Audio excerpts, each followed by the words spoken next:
ñuy doore ak en bref juste après ceci.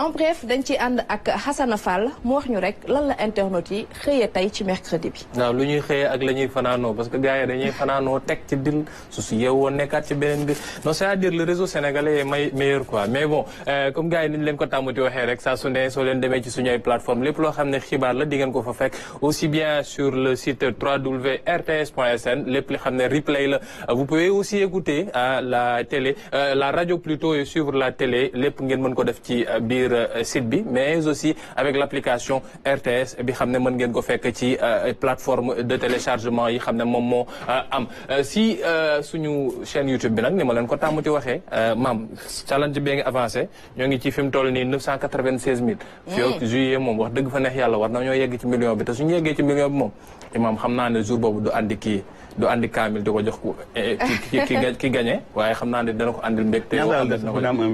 ñaata la dese dese na ma 4000 400 plutôt. 400 waaw 4000 astafurlah 4000 non non 4000 moo ma dese 4000 abonnés moo ma dese. waaw maa ngi ci 996 000. loolu dinaa ko gérer. waaw maa ngi ci 4000.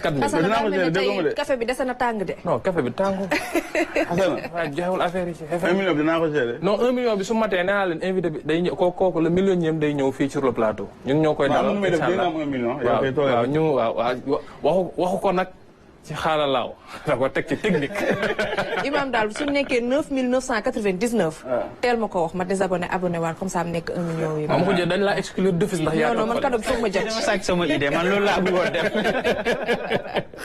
De toutes les manières le millionième sera un invité hors maison pour exclure waa kër gi mais donc comme ni ñu koy waxee rek gars yi suñu duggee ci plateforme bi dinañ fa fekk lépp loo xam ne xibaar la mais aussi lépp li ñuy def ci biir kër gi dinañ fa mënti ñëw wuti ko toog pour démb amoon nañ gan bu am solo. muy sunu ndaw si Ndeye Khoudia mu andi ay waxtaan yu am solo. Ndeye Mbathio Diop architecte Ndeye Mbathio Diop plutôt Ndeye Mbathio. Ndeye Mbathio waaye man Khoudia laa wax sa tur bi laa dugal.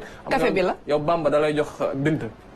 maam bintu ba léegi man ma wax que la neen rek mais c'est bien réparti moom ñu xam ne Ndeye Mbathio démb mu ñëw andi woon ay leeral par rapport ak li jëm ci architecture et tous les internautes ont apprécié ku nekk andi ci ay xalaatam mais li xam ne tey ñun moom la ñuy waxtaanee maam Khoudia c'est par rapport à quelque chose que nous tous utilisons muy électronique ni ko imam waxee ci monde bi ñu nekk c'est tout est connecté maanaam lu nekk am na loo xam ne moom moo koy doxal mais yenn saa yi dafa am ay durée de vie yoo xam ne fa lay yem app boo xam ne moom lañ ko diiral ne di su yeggee app bi jeex na moom la ñenn ñu di topp Europe sax coow bi am na fa ci affaire obsolescence programmée yi xam ne dañ koy def ci ay mbirum yenn téléphones yeeg yu ñu mel ndax day dem ba benn diir ñu la non mënatoo installer lii mënatoo def lee yooyu ñoom ca coow ba mais fii Demba Gueye qui est un créateur de contenu assez connu quelqu'un de très respecté dans le secteur moom mooy le fondateur du hashtag bi ñuy woowee Kebetu Demba Gueye Kebetu bi xam ne moom lañu tàmmati dégg jëpp ci gars yi bëgg nañ ko de moom mooy le créateur l'initiateur de ce hashtag là sur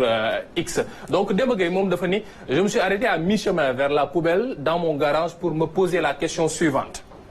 Jeter à la poubelle un powerbank dont la batterie a gonflé, gis ngeen ko nii, ne comporte-t-il pas de risque d'explosion lié à l'exposition au soleil, mais aussi ou un danger pour ceux et celles qui manipulent les déchets électroniques une fois arrivés à la décharge de Mbëbës ndax xam nañ ko foofu itam écosystème bi am na fa moo posé wu question bu éco-responsable parce que xalaatul boppam rek mën naa jël sànni mais xalaat na su sànnee ñeneen ñi koy jëfandikoo parce que da ngay gis ba batterie yi gars yi dañ koy jël di ko toj am leen lu ñu ciy def ñeneen ñi di ko fooyee xale yi sax yenn saa yi jël ko moom mu posé cette question là bàyyi woon répondre ko ne ko c'est interdit maanaam li xam ne déjà ñun ñëpp xamuñu ko peut-être muy c'est interdit maanaam dañ koo tere nga jël li xam ne moom mooy déchets électroniques yooyu jël rek sànni ko noonu ci mbedd mi wala nga jël ko rek dugal ci benn poubelle bàyyi ko foofu noonu alors que xam nañu ne dëkk bi daa tàng waa Sonaged mën nañu ñëwti ko jël fekk affaire bi jëye mën caa am mu njëkk ko leeral lool ne ko dans les agences bon je citerai pas le nom je voyais des caisses de récupération d'appareils électroniques qui ne marchent plus yoo xam ne dañ koy wax maanaam mooy tri bi xam ne dañ ko war a def je ne sais pas si ça existe toujours mais moom nee na loolu daal am na ci benn agence bu nekk ci biir réew mi gisoon na ne loolu daawoon nañ ko fi def et d'autres ont répondu jàppalo jëri ne ko tout dépend du type de batterie qu'on a si c'est une batterie lithium effectivement c'est dangereux il y a une gestion pour ces types de batteries le lithium sont très dangereux et explosent très vite yenn saa yi moom moo tax ngay dégg ñu ne non man dama doon charger sama batterie ba benn instant rek mu di tëf ñenn ñi di wax ne non dama ko tegoon sama bopp lal mu tam dem chargé ba ci yàgg laq yooyu ay mbir la yoo xam ne mu andi ko Medoune wax ko ne ko j'ai eu le même problème je ne l'ai toujours pas jeté juste mis dans un endroit isolé moom gis nga wane na ko nii batterie daa gonflé mais nee na xamul woon fan la ko war a mën a def. te def nañ sax signal ci carton bi que ne kenn du ko sànni. kenn du ko sànni ci poubelle. kenn du ko sànni ci poubelle mu nekk indication bu leer le plus souvent on met ne pas jeter dans une poubelle mooy indication yi xam ne moom la andi et il y a une solution il y a toujours une solution. parce que le Sénégal n'est pas aussi dëkk boo xam ne dañoo bàyyi désordre muy demee noonu rek Bintu Djibril andil ko ay leeral ne ko pourtant Senem SA Sénégal numérique nee na ko gère tout ce qui est recyclable de déchets électroniques et loolu lépp moo ngi nekk fële ne seen direction bi xam ne ñoo ngi ko def direction des déchets numériques yi xam ne moo ngi nekk fële ca Colobane. man mus naa fa def benn reportage su côté ANSD je pense lañ nekk soriwuñ foofu ñoo ngi fay def lu am solo parce que déchet électronique aussi dafa nekk boo xam ne tri ba spécial lañ koy trier doo xëy rek sànni ko sa mbalit noonu te ñun dañu am habitude boobu noonu. man loolu jaaxaloo mais ñoo ngi fay def lu am solo nag parce que dem naa fa reportage. kooku di romb yor pousse-pousse bi naan ferraille. climatiseur bu yàqu ventilateur. gars yi dañ koy def sax kooku ban batterie nekk ci yi mi gàddu moom. dañ koy def sax waay mais donc c'était juste pour dire que comme ni ko Ousmane complété ah c'est très important. bien nga sûr xam ko moo ngi fii ci Colobane wetu ANSD fi mu nekk am na benn école bu mag bu nekk ca boor boobu sax gars yi suñ fa soxlaa dem dajale seen ay déchets numériques mën nañ ko fa dem yóbbu du loo xam ne da ngay fay. du loo xam ne dañ la wax ne la non pour ñu jëlal la sa mbir da ngay fay lii ak lee y avait même ay initiatives yoo xam ne amoon na fi ay jamono ñu xam ne dañ daan wax ne andil sa poubelle ñu jël déchets yenn yi après ñu fay la donc ça ce sont des choses yoo xam ne na ko gars yi xam pour ñi am ay déchets numériques yoo xam ne ay électroniques yu ñu denc seen kër te xamul nan lañ ciy libéré woo l'autre xam nañ ñu ci libéré de nee naa la ferraille lañ koy jaay wala gëmoo ma.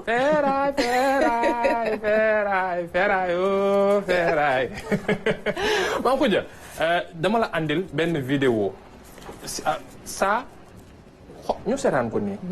ñu xool la vidéo en tant que telle avec la complicité de la régie.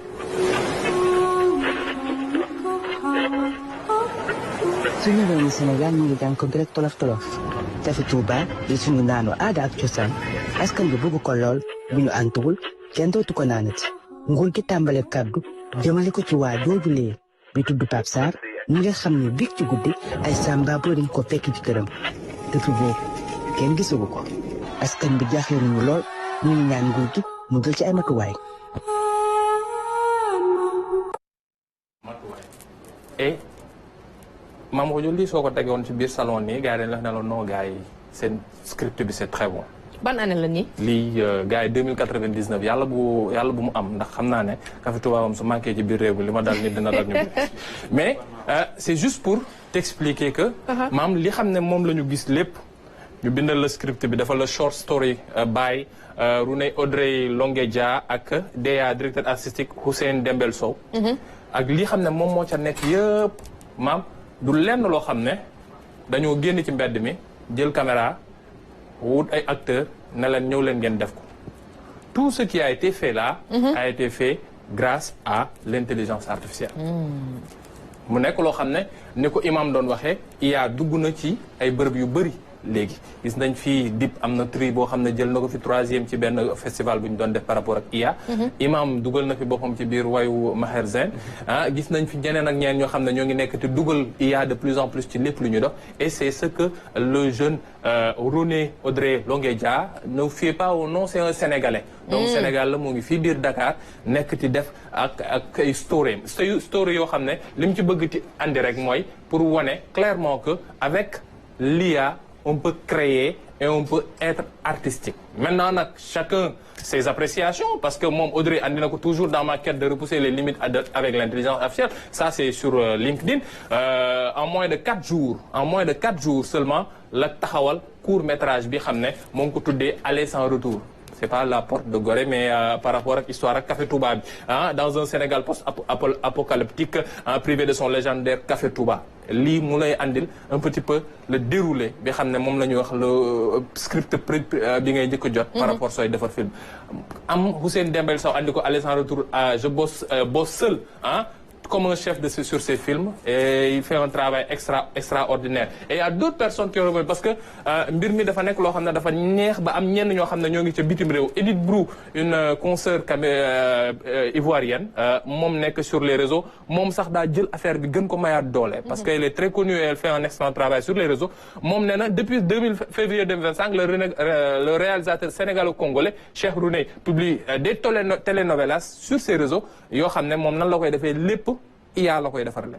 IA lay defaree lépp mais nag bon Kinimo Médar ne ko c'est dingue ce qu'on peut faire déjà avec l'intelligence artificielle. Bientôt les gens pourront réaliser des films totalement faits par IA et c'est des choses yoo xam ne yenn dëkk yi ñoo ngi ci déjà. Ibrahima John ne ko c'est bien mais les émotions et l'IA.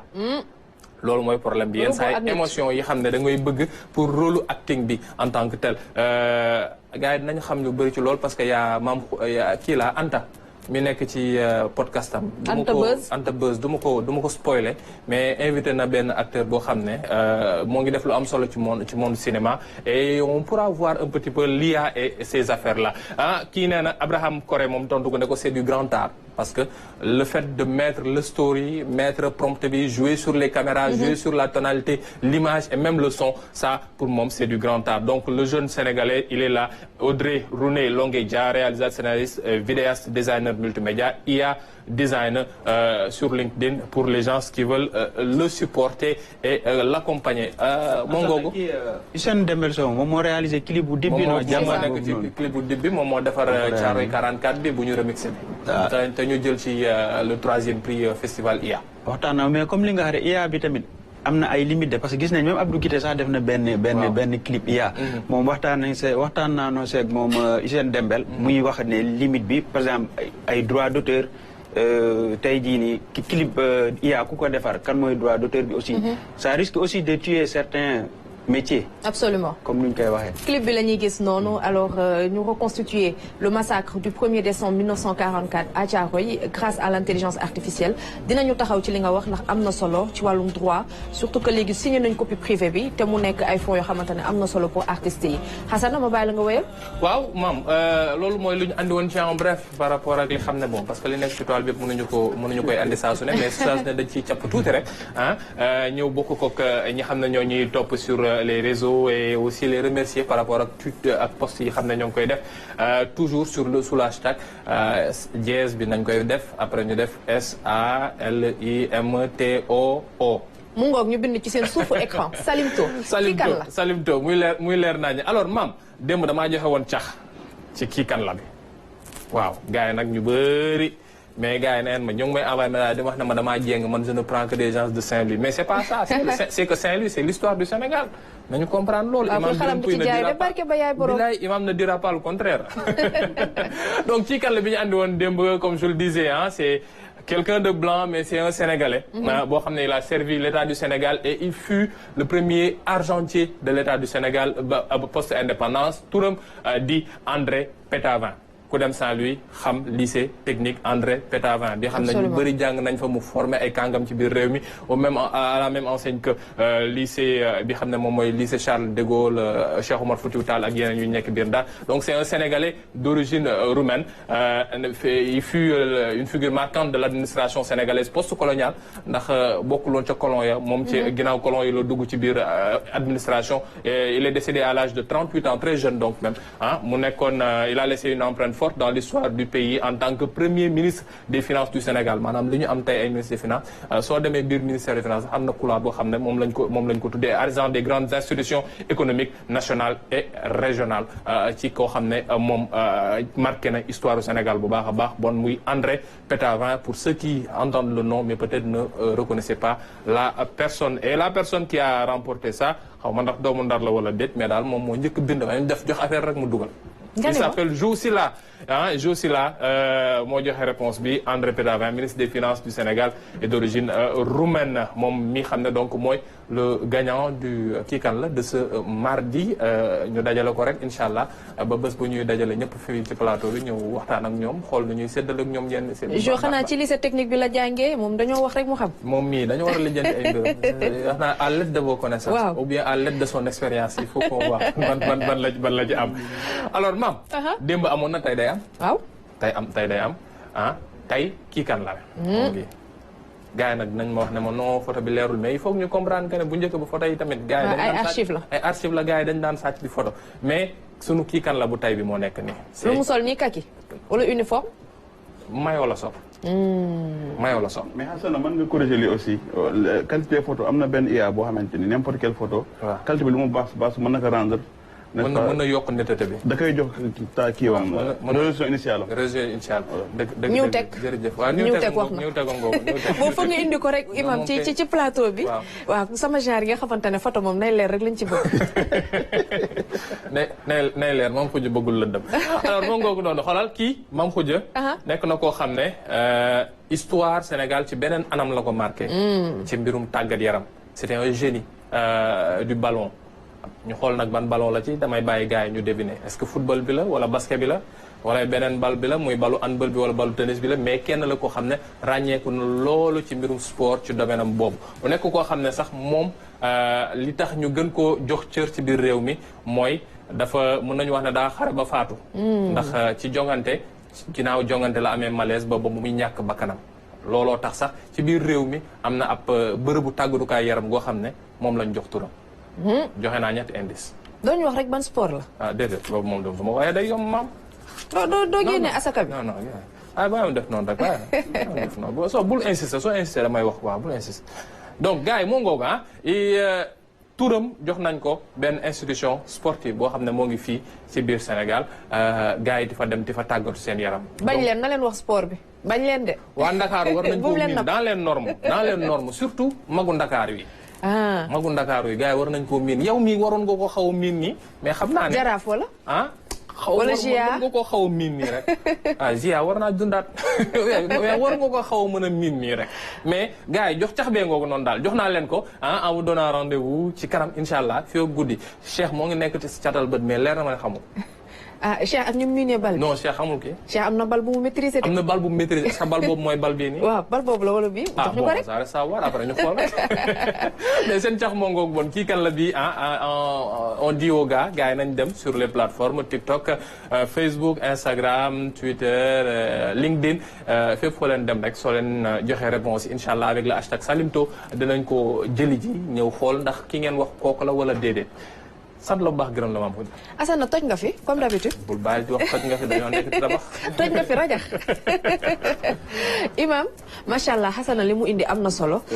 da ñuy waxtaanee souvent IA ubbi na léegi brèche bu am solo moom Ousmane ci wàllum.